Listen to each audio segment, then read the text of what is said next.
Welcome to Pirate Money Radio with your host, Kevin Freeman, helping you unpack the economic headlines and providing real money solutions.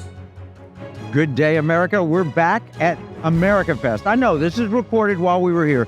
I mean, we've had 3 or 4 days of excitement here in Phoenix, Arizona with Charlie Kirk and the AmeriFest group. I mean, the speakers are phenomenal. We just heard Dr. Ben Carson. We had him on our program, and we heard Steve Bannon, Don Trump Jr.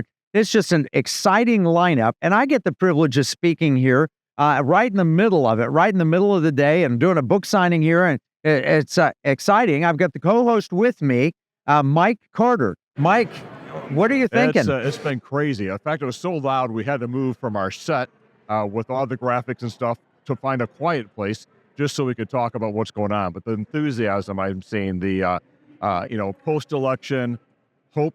I think lots of people still looking for solutions, and I'm hoping when you're speaking tomorrow, you've picked a good topic to speak on, Kevin. 5 undeniable truths. Oh, I like that and one. And those truths are that's what standard speech these days. They're talking about the money supply, and they all lead to pirate money. Pirate money. Oh, and we've got the booth there. People are coming by, getting pirate booty and picking up the chocolate coins and saying, what is this? And when they understand it, like, how do I get it in my state? And then, like, this is really happening. It is. It's really happening. I mean, how many times do you get asked, is this going to actually happen? Yeah. And where are you working? That's what was coming on consistently. And then I had a lot of people here. We're in Arizona, so a lot of people were coming in. I'm saying, what state do you live in? Like, California. But I have another place in Arizona. I was like, well, you can use Arizona. If you live in California, you still have an opportunity to use a Texan or a Utahn or a Floridian, whatever states get this passed. But people were excited, and the key part is they're taking books, buying books, and saying, all right, I'm going to send this to my legislator. Even some states that are typically blue, they're saying, you know what, I know some legislators that might want to take this and might be willing to get it forward. And they understood economic justice, what we're talking about there. I said, this is bipartisan. There's a chance every state could do this. You know, the amazing thing, though, it's not just the public that wants this. We're getting calls every single day from legislators. Can you help me? Can you talk to the South Dakota Treasury? We had a great conversation with him. He said, you go out and tell the world the South Dakota Treasurer is in favor of this. Absolutely. And so we're getting... And then I got emails this morning from South Dakota working on the legislation. Can you clarify this? We want to get this done today. That's the type of enthusiasm we're seeing. And it's exciting. And we got a lot of work to do to get across the finish line, but we're seeing that. We are. And all right, so here at America Fest, I'm going to run down some of the people here. Charlie Kirk, Ben Shapiro, I know both of them. Dr. Ben Carson, Steve Bannon, know them. Matt Walsh, know him. Tucker Carlson, I've never met. I'd like to meet Tucker Carlson. And that's just one evening. That's the Thursday evening lineup. Tomorrow, there's a bunch of breakouts, but then it goes Riley Gaines, I know her, great lady. Sebastian Gorka, then me, then Roger Stone, Danica Patrick. Never met Danica Patrick. In that list, I know everyone else. Patriot Mobile is a sponsor here. Patriot Mobile is a sponsor of this radio program. You know, there are only 3 things you can do with your money. You can give it, spend it, or invest it. Here at Pirate Money Radio, we work to explain solutions that support all 3 areas in a way that promotes liberty, security, and values. Patriot Mobile, a mobile phone company, supports the Pirate Money Radio program. Patriot Mobile uses U.S. carriers including AT&T, Verizon, and T-Mobile and operates on both Apple and Android phones. More information about the Economic War Room and Patriot Mobile is available at piratemoneyradio.com/AFR. That's piratemoneyradio.com/AFR. And I'm looking forward to a book signing Patriot Mobile is going to be hosting for the Pirate Money book. Yeah. Right after I speak. Shortly after I speak. We got the Patriot Mobile banner in our booth, and the people are coming by saying, is this Patriot Mobile? Like, no, but they're a sponsor of this. And then the ones that have Patriot Mobile, they're like, well, I've been so pleased with my service. So we're just honored to have them as a sponsor. Yeah, we are. Yeah. And you want more information, like I said, go to piratemoneyradio.com/AFR. All right. I just keep running down.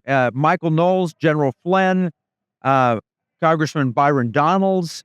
This is a great lineup, and it's a privilege to be a part of it. I heard Glenn Beck is going to be here speaking, and Charlie Kirk, Ken Paxton from Texas, Pastor Rob McCoy, Pastor Lucas Miles. We'll get Pastor Lucas Miles on the program too.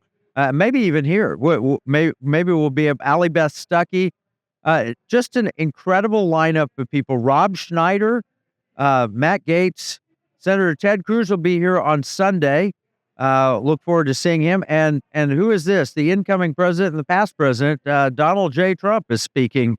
So it's a great lineup. It's going to get a little louder when he gets here, if that's even possible. Yeah, we won't be recording at that time. And I know this is being played after the fact, but I wanted to share it with you because it's incredible. What I take away from this so far is the number of passionate young people who've been educated on really biblical values. Charlie Kirk is all about Christian values. He may seem political to you, and you may look at it as, oh, he's all political.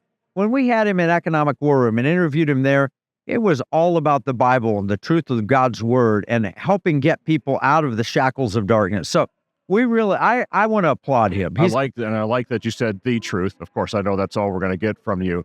But, I saw a radio show or something, or heard a radio show the other day, and someone was talking about, well, this is my truth. Then we've got so much of, well, what's your truth? No, there is one, the truth. And to have somebody that's helping to get that message out, he's doing, and meeting these young people that are the future of America. I met some entrepreneurs that came by, fascinated by what we're doing. They're wanting to get truth out. They're wanting to build business. They want to do new innovations to help make the world better. All the types of things that we're focused on. The way, the truth, and the life. That's Jesus. Yeah. Better than Pirate Money. Pirate Money is really good, but Jesus is better than all three. I'll tell you, I heard something, Yaku Bullions. We should have Yaku on at some point. He really works to fight and defeat human trafficking. He's an amazing guy. South African, came here, became an American citizen, got a great family. I attend his Bible study. He's a dear friend. He told me something I did not know. It taught me a lot about the Bible. When you describe the temple to go into the presence of God, you have to pass through one court, which is the way. The next one is the truth, and entering the Holy of Holies is the life. So when Jesus said that, according to what Yaakov, and I looked it up, it seems to be true. Jesus, when he said, I'm the way, the truth, and the life, he says, I am the way to get into God. And that to the Jewish people of the time would mean, wow, you have just said that you're the ultimate temple, the real temple, the spiritual temple, the way to pass to God, to get to God. That's amazing. Yeah. I'd hate to be going from that first one to the second one, going into the truth room and saying, oh, but I've got my truth. That's not a good place to be. No. And God's truth is, we talk about pirate money. We talk about transactional gold and silver all the time. It's written in God's word that our work will be tested by fire. Now, our salvation is assured. That comes from knowing Christ alone. But the work that we do on this earth will be tested by fire. And will it be silver and gold? It literally says that in the scripture. Will it be silver and gold or wood, hay, and stubble that gets burned up? And I stop and I think about pure paper money is made from wood, hay, and stubble, and God's money is made from gold and silver. It is an honest weight and measure. It is something that people can use following biblical principles and retain their value. Well, I'm going to stick with the silver and gold, not the paper. And but the ultimate treasure is treasure in heaven. That's right. And we've got some exciting people coming up on the program, Mike. We're going to have here we have Randy Landreneau, who works on patents, and that's fascinating.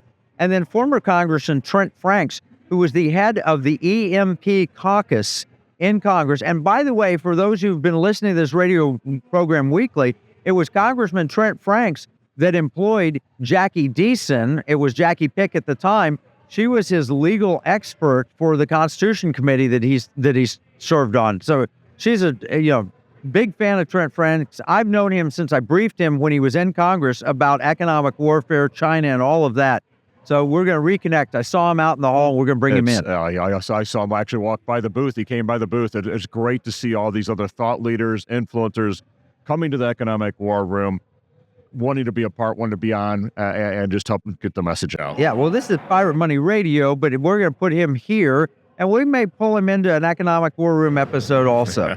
There are thought leaders all over this place. If you ever get a chance to come to America Fest in Phoenix, Arizona, right before Christmas, it's worth doing. All right, we're going to need to take a break. When we come back, we will come back with one of our very special guests from Charlie Kirk's M-Fest. We'll be right back. Here's a $10 bill. It's got the picture of Alexander Hamilton on the front of it. You know, it's kind of sad. When I was 10 years old, everything that I could buy for $1 now costs about $10. That's the cost of inflation. It's just paper. It's not backed by anything. You can't exchange it for gold and silver. You used to, but you can't do that anymore. And that's unfortunate. You know, pirates wouldn't accept this. Pirates, they wanted gold and silver.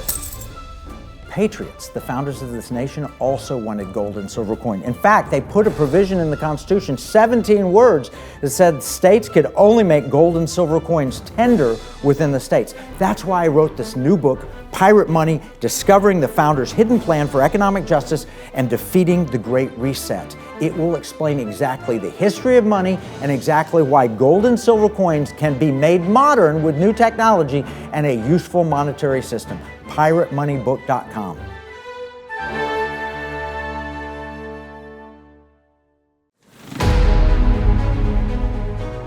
Welcome back to Pirate Money Radio with your host, Kevin Freeman. All right, we are still at AmFest. I told you, the greatest people are here. You know, walking through the halls, we run into, I mentioned this in the first segment, Congressman Trent Franks. Now, this is a guy that I met when he was in Congress, and he had our mutual friend who's been on this program, Jackie Pick, at the time, working for him. He was the head of the EMP caucus. We were briefing, I was with Frank Gaffney, briefing him on the China threat and EMP and all of that. And, you know, just about a year ago, we had a conversation with him about transactional gold and silver and the national debt. He and Congresswoman Bachmann, both mutual friends, and we've got him here. Congressman Franks, welcome to Pirate Money Radio. Well, I'm just delighted to be with you. And when you mentioned Jackie Pick, she's now Jackie Deason. And, you know, it's always kind of awkward for me because she was always smarter than me. And it, you know, it makes it difficult when the person working for you is so much smarter than you. But she, you know, she's smarter than most people. Yeah, so, but she just handles so it with most such people grace. share your That's right. your pain there. Yeah. No, terrific lady, and she helped us study and understand the Corporate Transparency Act. Oh, she's great. And one of the things she said, when I was working with the Congress, I realized how few members of Congress actually read the legislation that they're passing. And I asked her, I said, do you think there are any LLCs among the congressmen? Do you think that they have any corporations? She said, of course they do. And they probably didn't read the act, and they'll probably be found to be felons if it's not torn down in the court. Yeah, no, that sounds like her. You know, Jackie was the counsel on the Constitution Committee that I was chairman of. So she was a really, truly bright lady. And she had a handle on it that almost no one else did. Yeah, she reads things. She studies them. Well, I didn't have to. Yeah, no, but you had great staff. And, you know, I've worked with a lot of members of Congress, and they don't always have great staff. We were very blessed. Yeah, and now you're here in Arizona. This is your home state. This is where you represented. And we're at Charlie Kirk's AmFest. What's your feeling? We just sat and watched Ben Carson together. I know. You, of course, Ben Carson has been, to me, a hero for such a long time. You know, as he gets a little older, he just seems to have a deepening wisdom that is just so fundamentally transparent. When you hear something come out of his lips, you know that there's a depth there and something that is truly wise. And I just thought his speech tonight was magnificent. He talked about how he, you know, separated twins. And he said something I thought was especially touching. He said, when I take that skull cap off and I see the brain, I don't see color. I don't see a man or a woman, or he says, I see a human being. There's not a black brain, there's not a white brain, or... And you know, somehow we have to get back to the whole idea of the Founding Fathers, that we hold these truths to be self-evident, that we are all created, and that's what makes us equal. And inside of God, you know, everybody has value that is beyond our comprehension. If we just treated each other that way, so many of the challenges and pathologies in human life would just evaporate. You know, what an amazing thought that God created us, and yet he created us all unique. He did. We have unique characteristics, whether it's hair or skin or height or whatever. God made us unique. And, you know, at Pirate Money Radio, this is American Family Radio. It's also in a podcast, and it airs a bunch of different places. But we've got a lot of people that listen on Saturday mornings to our program, and they want a little word of encouragement to start the Saturday. How are you feeling? You see all these young people. Are you encouraged? I have to tell you, you know, of course, I've been encouraged since the election night. I mean, I can't express to you how much hope that this gives me. And I don't put my hope in a Donald Trump. My hope is in God, but I will tell you, I am convinced that God gave us a new hope when he allowed Donald Trump to be elected. When he allowed him to live. Exactly. I'm just so encouraged. It makes me believe that, in my fourth quarter here, my kids are 16 years old, that they have a chance to walk in the light of freedom. And I want to see them grow and make the country, what the founding fathers dreamed it could be and what God meant for it to be in the first place. So I am profoundly encouraged. Freedom is never more than one generation away from extinction. President Reagan said that. He did. Did you see that movie, Reagan, by the way? Oh, yeah. It's a great movie, but Reagan also said something that, and I don't want to give you some long quote, but he said, you and I have a rendezvous with destiny. We can preserve this, the last best hope of mankind on earth for our children, or we can sentence them to take that first step into 1,000 years of darkness. If we do fail, at least let our children and our children's children say of us that we justified our brief moment here. We did all that could be done. And now I think that is a possibility. We have a chance to keep our children from stepping into that 1,000 years of darkness. Well, we did take a half step there. And we watch socialism rise. We watch, young people are proclaiming, I don't like capitalism. I like socialism better. The education system has failed.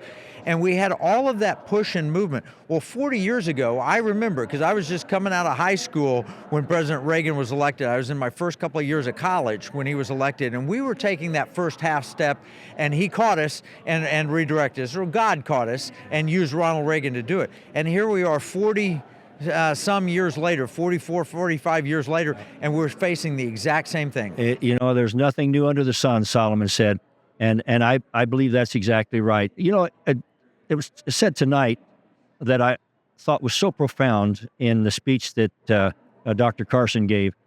There's a verse in the Bible that says, and we know all things work together for good for those that love the Lord and are called according to his purpose. And that word, all things, we know all things. That word all in the Greek, you know what it means? It means all.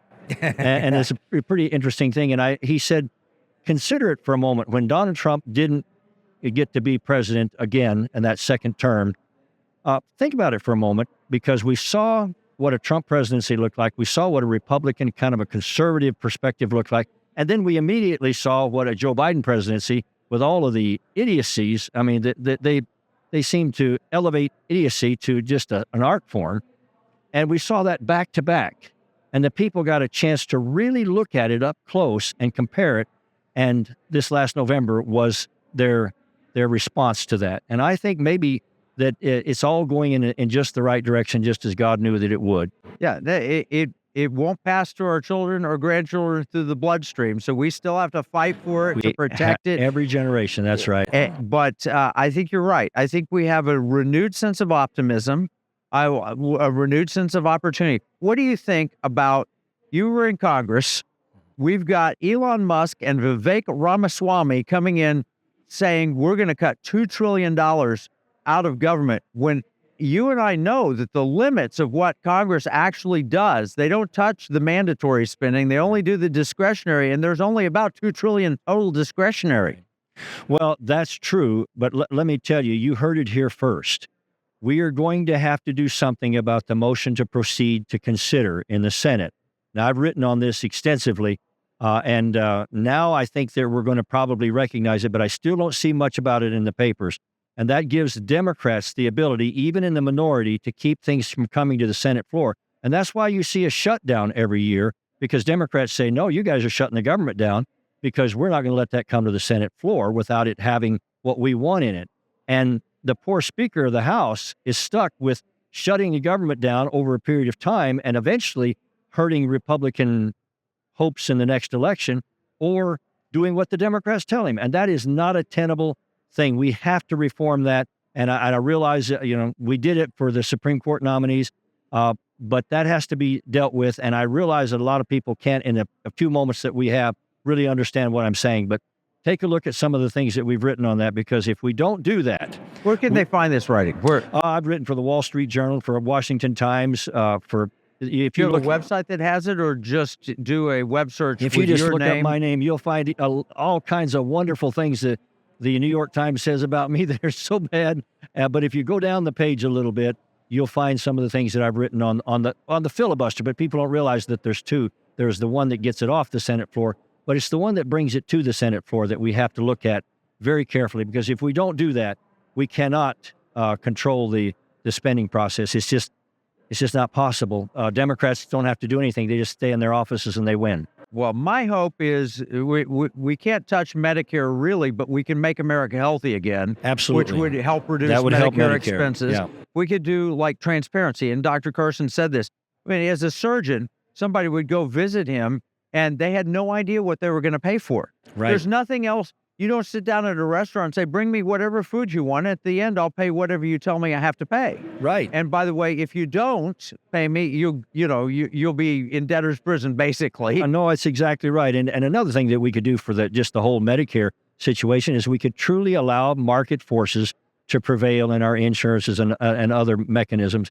If we did that, then those who could offer good medical care at a reduced price could somehow survive the system.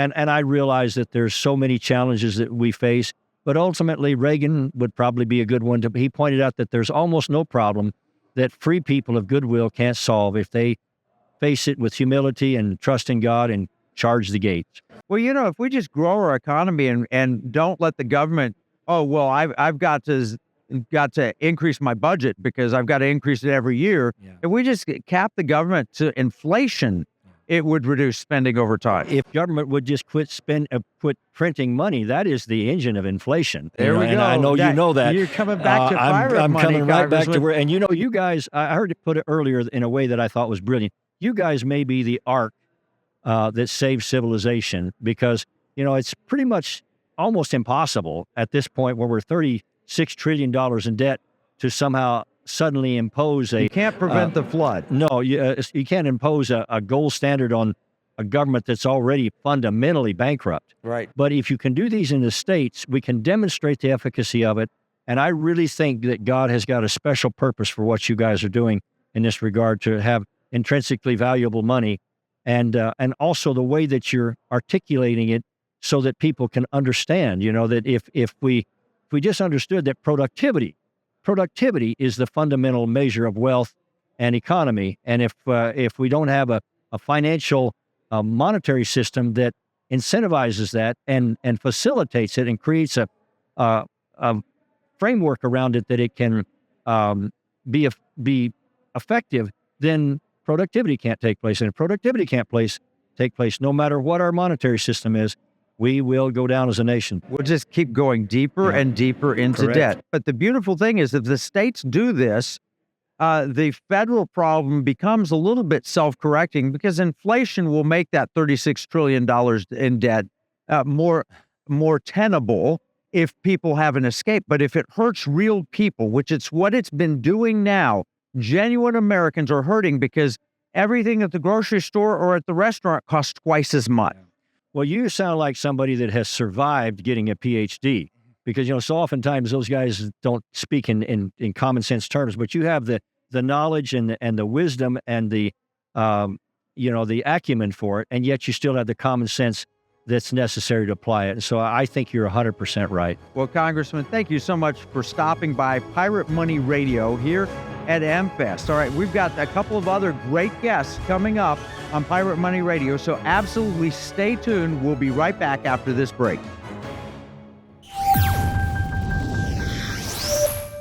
In uncertain times, finding stability in the economy can feel challenging. But what if you could navigate economic volatility while honoring your biblical values? At Timothy Plan, they believe this balance is possible. Timothy Plan filters its volatility-weighted ETFs and family of mutual funds through a biblical pro-life and pro-family lens, so you can see competitive returns and moral responsibility, helping you to weather the economic storms. With Timothy Plan, align your investments with your values while adapting to our ever-changing culture. Since 1994, Timothy Plan has been recognized leader in biblically responsible investing. Timothy Plan, your bridge between faith, finances, and the future. Visit timothyplan.com or call 1-800-TIM-PLAN or 1-800-846-7526. Investing includes risk, including possible loss of principal. Before investing, carefully consider a fund's investment objectives, risks, charges, and expenses contained in the prospectus available at timothyplan.com. Pirate Money Radio, helping you give, spend, and invest in ways that align with liberty, security, and values. Welcome back with your host, Kevin Freeman. We just had the remarkable Trent Franks, and now, walking up while I'm interviewing him is a dear friend, Frank Gaffney. I've worked with Frank for at least 20 plus years. We've worked on all kinds of issues, particularly China and the Committee on the Present Danger China. And Frank, welcome to Pirate Money Radio. This is a delight to be on Pirate Radio. This is Pirate Money Radio. This is one of the most important of the many very important things you've done, Kevin. And it's been fabulous to watch you at work, and the success that I think is now very much in prospect across America. So God bless you. Thank you. I'm excited because we have Jimmy Patronis, the treasurer, the CFO of the state of Florida, has come out publicly and announced this, and he's President Trump's handpicked successor to Matt Gaetz. Right. Matt is resigned, and they're going to have a special election, and President Trump said, I want you to run. And so it's a lock for a seat because it's a very conservative seat. So I think we're making progress there, and you, Frank, have been a big part of that from the very beginning. Well, I'm holding your coat and cheering you on. It's about the extent of it, but I couldn't be more admiring of what I think of as one of your most important attributes. You figure out not only what a problem is, but what needs to be done to address it. And this is a classic example of it. And I listen with awe at each of the briefings in which you and your team are reporting on the progress that's being made. And it's just, it's a God thing is the only way I can describe it. It is absolutely a blessing. We'll give God the credit, and I'm appreciative and humbled by that. And we've got a lot of excitement here. People are thrilled. Donald Trump's coming back to the White House. And, there is a lot of excitement. But I know you, Frank, and I know you're watching all the things happening. The Chinese aren't going home, taking their marbles and going home. Our world is actually as dangerous as it's been. I know we elected President Trump, and that means we have a path to success, which we did not have before. But it doesn't mean we're not facing a very troubling world. What's bothering you? What are you most focused on? This program will air in January, a while from now. And so I'm hoping by that time it'll be clear that my misgivings or my concerns are misplaced. But at the moment, I'm very anxious about the inauguration of Donald Trump to his second term taking place on time. I fear there are forces at work that are desperate to prevent that from happening and have the capabilities to do just that. And I dare ask how they would do it. We know the Electoral College has voted, and they're going to count the votes in early January. We were together 4 years ago when they counted the votes, and we watched it. We were in D.C., but we watched it on television. That's true. While people entered the Capitol, and that was so nefarious. We were screaming, both of us, at the television, don't go in, don't do it, it's a trap. And it turned out, there was a lot of FBI around there. Well, we're learning what we've long suspected is true. There were 28 or so informants, as they call them, I think, but I'm convinced that at least some of them were provocateurs, and that it was in support of a direct action that was highly successful in doing what they wanted to do, which was to threaten the rest of us. Hundreds of others that the Inspector General used very precise language so he would avoid a broad net of people that were there to be provocateurs. So 28 that we know of that were actually specific and he couldn't avoid pointing out, but there were many, many more. I think that's right. I think that's right. And the other piece of it was that I think that they had the active connivance or collusion of Nancy Pelosi and people inside, the Capitol Hill system to perpetrate this, as I say, direct action. But could something happen between now and Inauguration Day? Yes, the Electoral College has voted, and yes, we'll be watching the votes counted, hopefully on the 6th.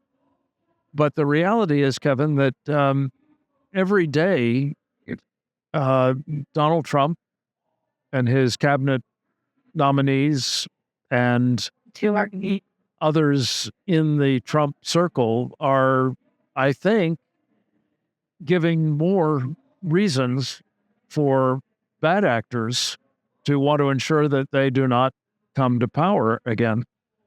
And as I say, it's a combination of intent and capabilities that we have to be concerned about. How would they do it? Would it be another riot, or would it be something worse? I mean, they say that's the worst thing that ever happened in America, which I happen to disagree with. There was one tragic death that day, and then somebody died from a heart attack, and a lot of people went to jail for wandering around Statuary Hall and looking at things.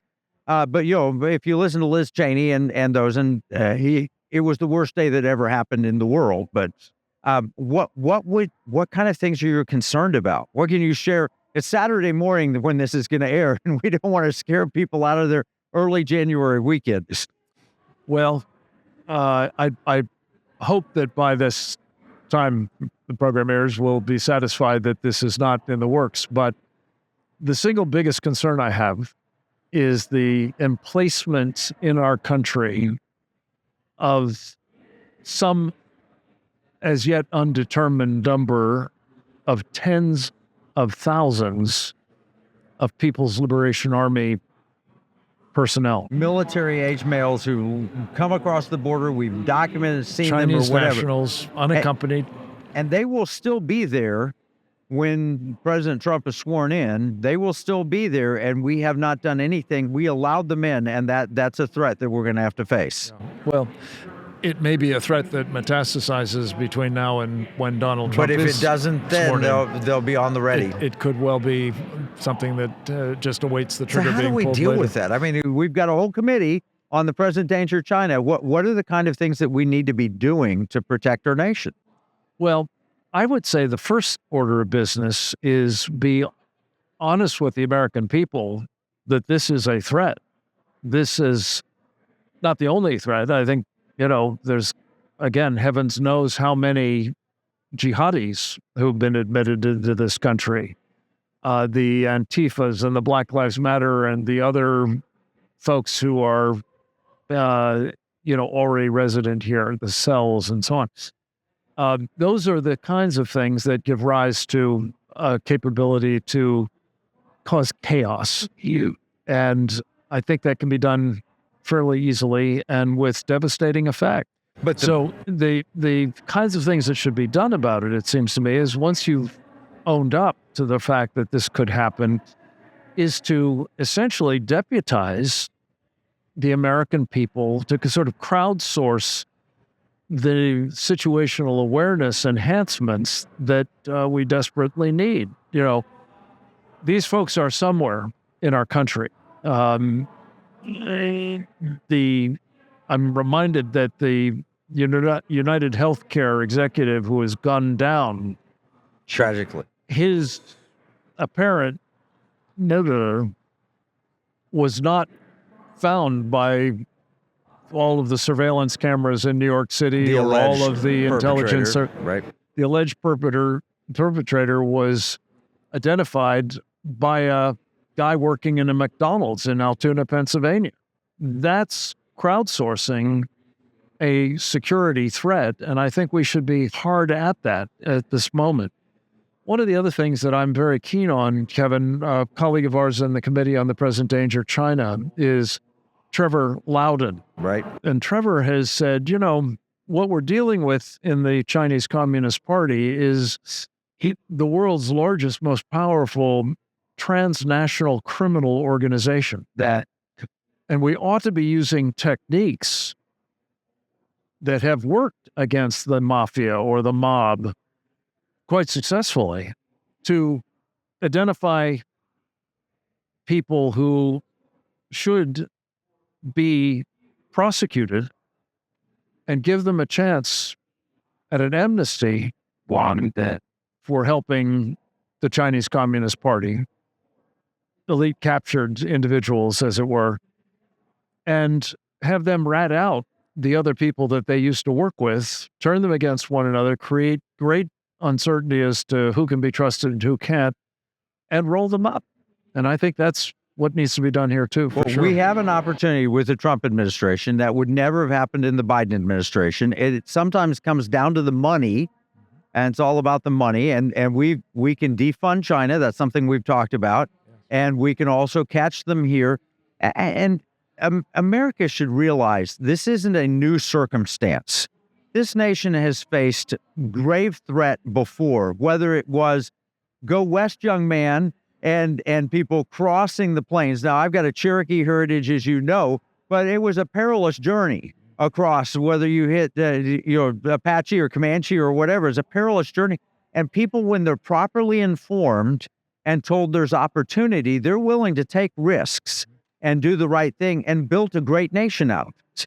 So we have that opportunity to take a great nation back, to make America great again, if we'll be honest with the American people about the economic threat, about the military threat, about the internal threat, about the, we've got members of Congress. We just had Trent Franks here.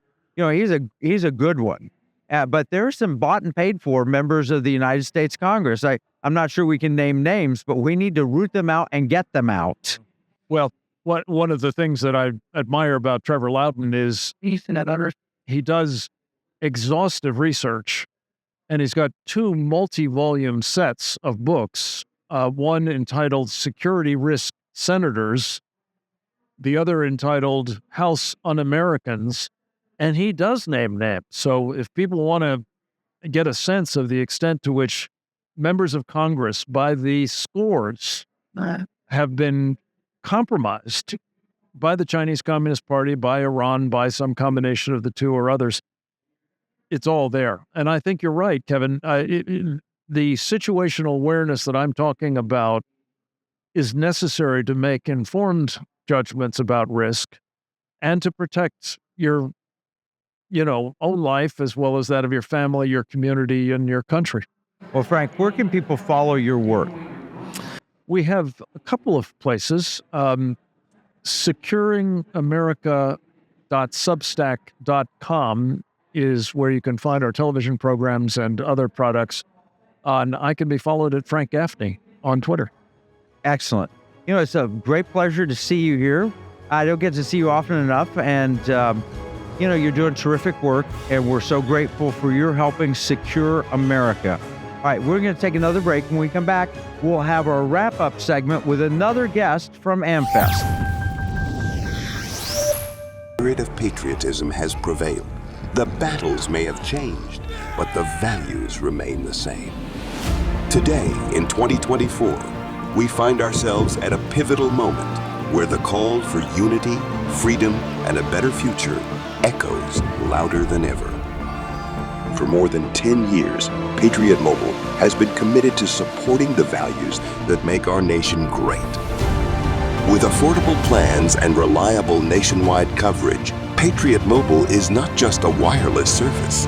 It's a call to action for those who believe in the American dream. Because this year is not just any year, it's the most important year since our nation's founding. Choose a wireless carrier that shares your values. Choose Patriot Mobile.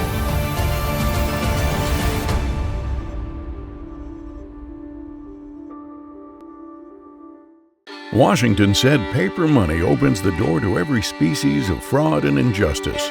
Jefferson said paper is poverty. Hamilton said to emit an unfunded paper as the sign of value ought not to continue a formal part of the Constitution.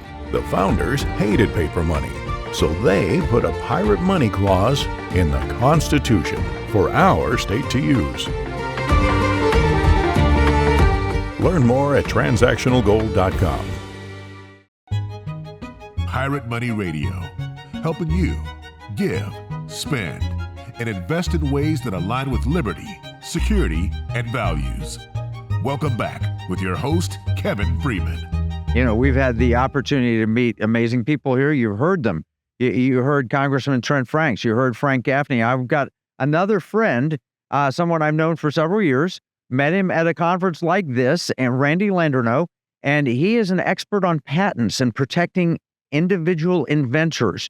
And, he's watched with horror as our patent system has changed. But I'd like, Randy, if you would, first, welcome to Pirate Money Radio. Thank you. Thank you. And we're talking about how the founders put in the Constitution a plan to use transactional gold and silver. Actually, they didn't think of it as transactional. They just gold doubloons and silver pieces of 8. We just want to modernize and go back to the Constitution. But in the patent realm, you were telling me on how the founders were brilliant in how they set up intellectual property and the ownership. Can you explain that? Yeah, it's pretty amazing when you look at it. The founders were so brilliant. The world was run by aristocracies back then. We're talking, in the 1700s. And the concept of a common person being able to actually own for a limited period of time what he or she invented, what they created with their mind, which is intellectual property, of course, that didn't exist. What you had was, in other parts of the world, the elite, the rich, the powerful, they could be inventors if they were funded and this and that. But this concept of a common person being able to own what he or she invented, and do something with it, right? That is huge, and it created this huge incentive to invent from people who really have great abilities to invent. The people who work with their hands and they're working on various things, and they come up with ideas, and they come up with really valuable inventions. And in fact, it made all the difference for the country. It enabled us to become a world power much more quickly. It enabled us to become very economically successful. It enabled us to stay ahead of our adversaries. That's important. I think of the contrast between the British scientific societies that you go back and watch that old Around the World in 80 Days movie, and the British scientific societies refused the idea that you could travel around the world because the consensus thinking is often wrong. Yeah. Consensus medicine, often wrong. The experts. Individual thought, though. The Wright brothers created an airplane, but the head of the Smithsonian, I think it was, there was a scientific board that said that not in 1,000 years would men fly. And at the same time, two brothers in Kitty Hawk were working in a bicycle shop, did something spectacular. Near bicycle mechanics. Right? Yes, exactly. Yeah. And so America, for a couple of hundred years, led the world in innovation. And it was a big part of the American dream, for instance, right? A very important part of our country. And big tech got very involved politically a little over 10 years ago, and through a lot of lobbying, got a law passed that has now made it close to impossible in most cases to stop a large entity from simply taking what you have invented and patented. And there were a lot of things about that law, but the primary thing that was the problem was where prior to that, your patent battles would always take place in a real court, where you have a jury, where you have a real judge, where you have a lot of due process. Now, most of these battles end up in an administrative court with no jury. And where's the administrative court located? Well, here's the other thing, and this is partly how they sold it to Congress. It's in the patent office. Okay, now good news, you're probably following this, but the Jarchese decision on the SEC actually says those administrative courts set up by Congress were unconstitutional, because you can't delegate powers away from the judiciary at the congressional level like that, and they make decisions that weren't specifically created by Congress. So I think there may be some legal recourse. I'd love to introduce you to lawyers who won that case, and then you had the Chevron deferences going away, and Wickard v. Philbin, and all of those bureaucracy decisions I think we can address, hopefully in the Trump administration.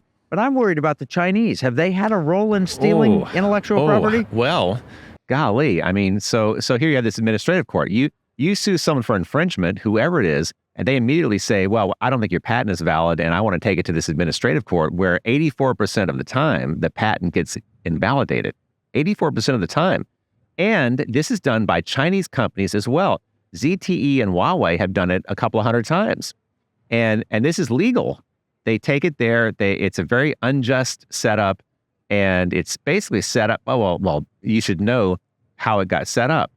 We're talking about how it's run by the patent office, which sounds legit. That sounds okay. Well, if the patent office is doing it, how bad could it be? Well, here's the thing: the patent office director is a political appointee by the president, and at the time the law was passed, legally creating this court. But then the director of the patent office had to set it up, hire the judges, make the rules.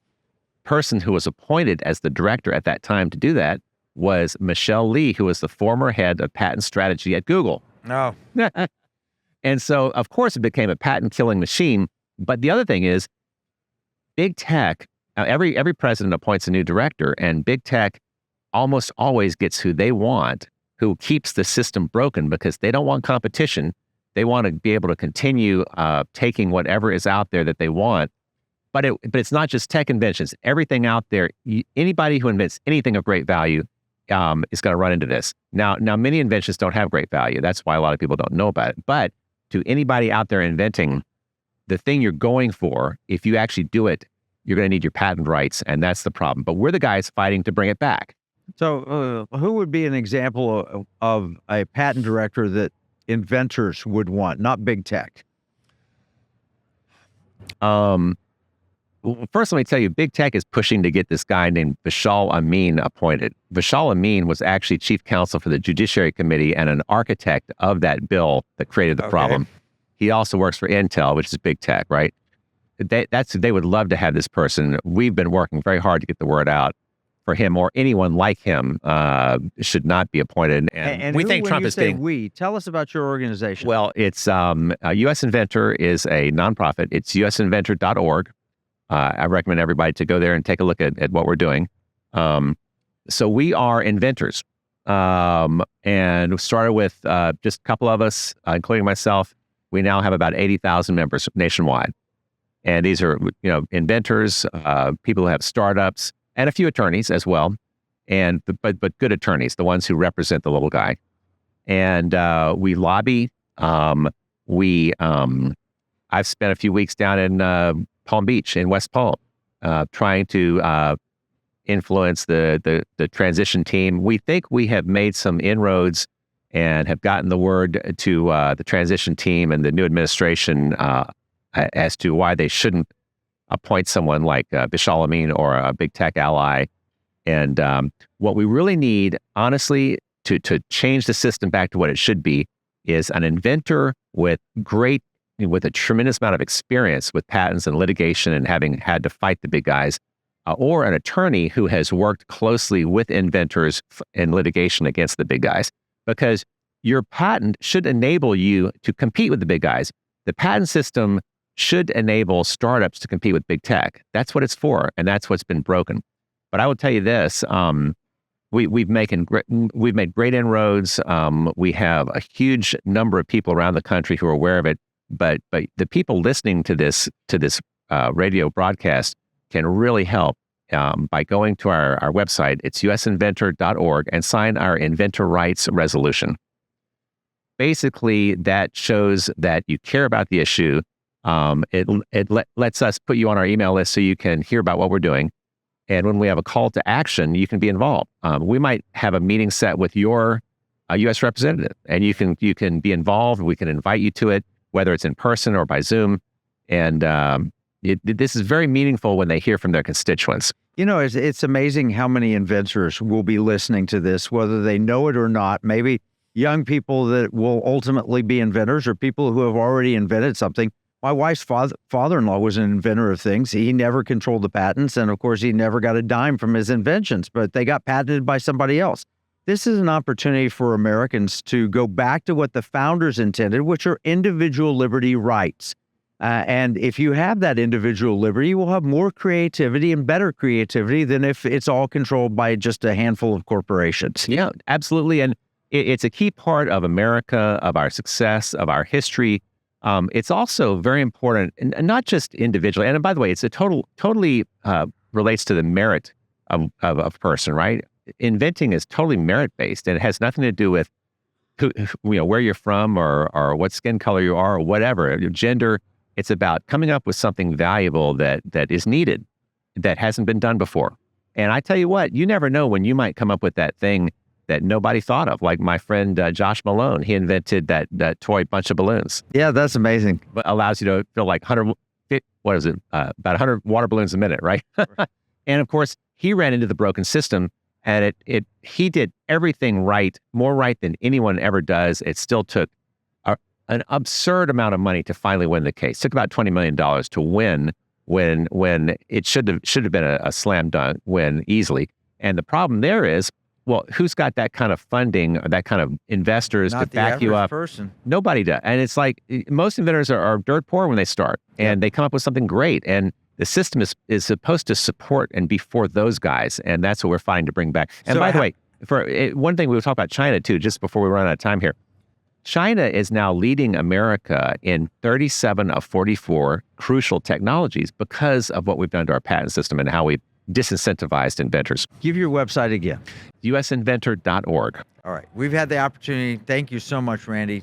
We met with Ben Carson here at AmFest, and Dr. Carson gives an incredible speech about Black inventors and all of the things that individuals invented, and they're amazing things. The real McCoy, and the story of where that came from is a man named McCoy who was patenting and inventing things.